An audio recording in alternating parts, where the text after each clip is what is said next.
আসসালামু আলাইকুম। ঈদ মোবারক।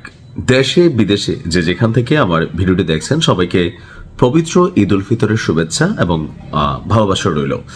তো ঈদের এই খুশিকে আরো একটু বাড়িয়ে দিতে আমরা যারা শিয়া সুন্নি আসলে এই সকল মতভেদের মধ্যে না গিয়ে অ্যাজ এ ইসলামিক রাষ্ট্র, ইসলামিক প্রজাতন্ত্র অথবা মধ্যপ্রাচ্যে একমাত্র রাষ্ট্র যারা পশ্চিমাদের বিরুদ্ধে চোখে চোখ রেখে কথা বলার সাহস রাখে, অর্থাৎ কে ভালোবাসি, তাদের জন্য এই ভিডিওটা ঈদের উপহার দিলাম। আমি সর্বশেষ সম্ভবত 3 থেকে 4 দিন আগে একটা নিউজ দিয়েছিলাম যে প্রায় 2,500 মার্কিন সেনা আপনার ইরানে প্রবেশ করতে যাচ্ছে, অর্থাৎ একটা স্থল অভিযান শুরু করবে মার্কিন যুক্তরাষ্ট্র।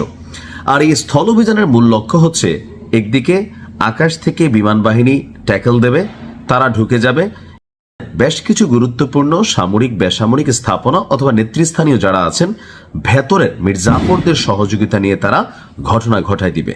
তো এই যখন পরিকল্পনায় আমরা একটু টেনশনে আছি, রণকৌশল সাহসের যেই আমি এটার কি বলা যে প্রশংসা করতে হয়, হরমুজ প্রণালীতে এভাবে মধ্যপ্রাচ্য সহ প্রত্যেকটা রাষ্ট্রকে টাইট দিয়ে ফেলছে, এমনকি ইউরোপীয় ইউনিয়নকেও মার্কিন যুক্তরাষ্ট্রের বিরুদ্ধে অবস্থান নিতে বাধ্য করেছে তেলের ইস্যুতে। সেই জায়গায় হুট করে মার্কিন যুক্তরাষ্ট্রের প্রেসিডেন্ট ডোনাল্ড ট্রাম্প আজকে বলছে যে চতুর্থ সপ্তাহ গড়ালেও আমরা কিন্তু এটা নিয়ে গত 4-5 দিনে আলোচনায় যে টিম চলে গেছে, অন দা ওয়েতে আছে, যে কোনো সময় ঢুকবে, এগুলো ট্রাম্পের মুখেরই কথা, অথবা প্যান্টাগন প্রতিনিয়ত এই ধরনের বক্তব্যগুলো দিচ্ছে, অথবা মার্কিন যুক্তরাষ্ট্র যিনি প্রতিরক্ষা মন্ত্রী আছেন পিট হেগসেট, তো প্রতিদিন একই কথা বলছেন।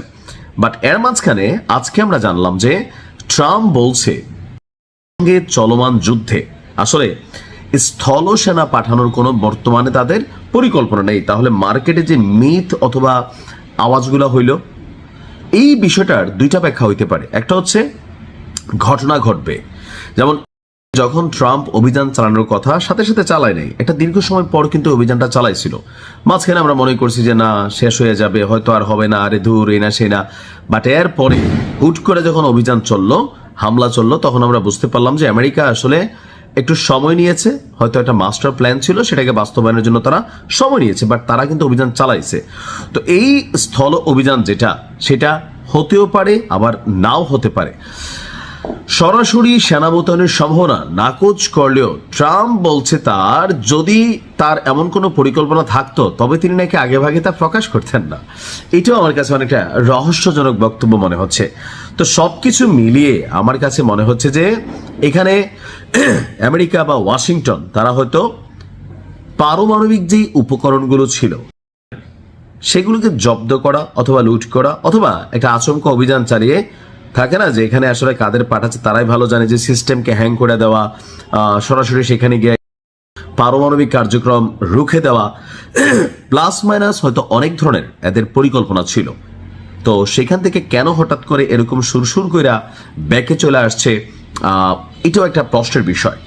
তো আমার কাছে মনে হচ্ছে যে এখানে দুইটা বিষয় হতে পারে, কারণ ইউরোপীয় ইউনিয়ন মার্কিন যুক্তরাষ্ট্রের সাথে তাদের যে রণকৌশল অথবা অর্থনৈতিকভাবে ইরানকে সাইজ করার জন্য যতগুলো পরিকল্পনা, সেগুলোর ব্যাপারে অনেকেই দ্বিমত পোষণ করেছেন।